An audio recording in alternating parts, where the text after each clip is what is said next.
पाकिस्तान भर में आम इंतखाबात होने वाले हैं। इंतखाबात में एक हफ्ते से कम वक्त बचा है, मगर इस्तीफों का जो सिलसिला निगरान हुकूमत के वुज़रा से शुरू हुआ था वो अभी तक थमने का नाम नहीं ले रहा है।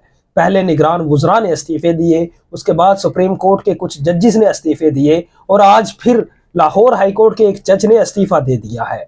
उन्होंने अपने रेजिग्नेशन लेटर में ये लिखा, एक नज़म लिखी इकबाल की, और जिसका मफहूम था कि किसी आज़ाद पंछी को कैद नहीं किया जा सकता। अगर किसी आज़ाद को कैद करने की कोशिश की जाएगी तो वो जानता है कि किस तरह से आज़ादी हासिल करनी है। ये उस जो उन्होंने नज़म कोट की उसका मफहूम था। यानी कि आप अंदाज़ा लगाएं कि किस तरह उनको प्रेशराइज किया जा रहा है, किस तरह उन पे दबाव डाला जा रहा है अपनी मर्जी के फैसले लेने के लिए। इसी वजह से उन्होंने इस्तीफ़ा देना ज़्यादा बेहतर समझा। अब आप सबके सामने कि किस तरह जजेस पे दबाव डाला जाता है, हमारे चीफ जस्टिस साहिब हैं, उनको भी बहुत अच्छे से मालूम है, क्योंकि एक बयानिया बनाया गया था कि वो एंटी पीटीआई हैं और इमरान दौर में उनके खिलाफ मुकदमे भी चलते रहे, जिस तरह उनके ट्रायल चलते रहे। तो अब आप सब ने देखा कि उन्होंने क्या किया पाकिस्तान तहरीक इंसाफ के साथ, वो सब के सामने है। अब यहाँ जो इस्तीफों का सिलसिला है वो रुका नहीं है। अब ये इलेक्शन से पहले शायद एक और बहुत बड़ा इस्तीफा आ जाए। अब आपके सामने एक और खबर जो इस्लामाबाद से आ रही है वो ये कि नादरा के डिप्टी डायरेक्टर हैं जो, उनको अगवा कर लिया गया है। हिसाब लगाएं कि नादरा के पास सारा हर आदमी का डाटा होता है, जो भी पाकिस्तान का शहरी है उसका डाटा नादरा के पास होगा। अब कितनी बड़ी पोस्ट पे वो शख्स था जिसको अगवा कर लिया गया है। क्यों अगवा किया गया है? ताकि पाकिस्तान के उन लोगों का डाटा लिया जा सके। अब वहाँ से डाटा लेके क्या किया जाएगा? जो सॉफ्टवेयर इलेक्शन कमीशन इस्तेमाल करता है वहाँ पे वो डाटा पुट किया जाएगा और उनका वोट जो किसी और को जा रहा था वो कहीं और पहुँचाया जाएगा।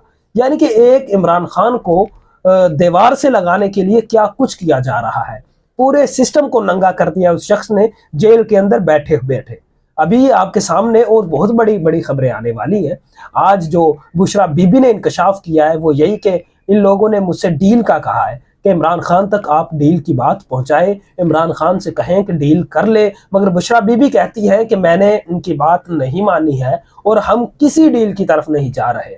इन्होंने मुझसे कहा था, जब मैं गिरफ्तारी देने के लिए अडयाला जेल खुद पहुंची तो इन्होंने मुझसे कहा कि किसी रेस्ट हाउस पर आपको लेके जा रहे हैं, वहाँ आपको नजरबंद किया जाएगा। मगर इन लोगों ने मुझे धोखे से बनी गाला पहुंचा दिया है और मैं बनी गाला नहीं आना चाहती थी। बनी गाला में मुझे नजरबंद कर दिया गया है। तो आप देखें कि पाकिस्तान तहरीक इंसाफ के चेयरमैन इमरान खान के खिलाफ कितनी बड़ी साजिशें हो रही है। उनकी फैमिली को भी नहीं छोड़ा जा रहा है। पाकिस्तान तहरीक इंसाफ के 5 फरवरी को इंट्रा पार्टी इलेक्शंस होने थे, वो भी अब मुलतवी कर दिए गए। बैरिस्टर गौहर उन्होंने तस्दीक की कि 5 फरवरी को पाकिस्तान तहरीक इंसाफ के होने वाले intra party elections Imran Khan की हदायत के मुताबिक हमने मुलतवी कर दिए हैं, क्योंकि आम इंतखाबात है 8 फरवरी को। तो लोगों की तवज्जो इंट्रा पार्टी इलेक्शंस की तरफ चली जाएगी आम इंतखाबात से हटके। तो इस वजह से पार्टी के इंतखाबात को मनसूख किया जाता है। जैसे ही आम इंतखाबात हो जाएंगे इसके बाद पाकिस्तान तहरीक इंसाफ अपने इंट्रा पार्टी इलेक्शंस करवाएगी।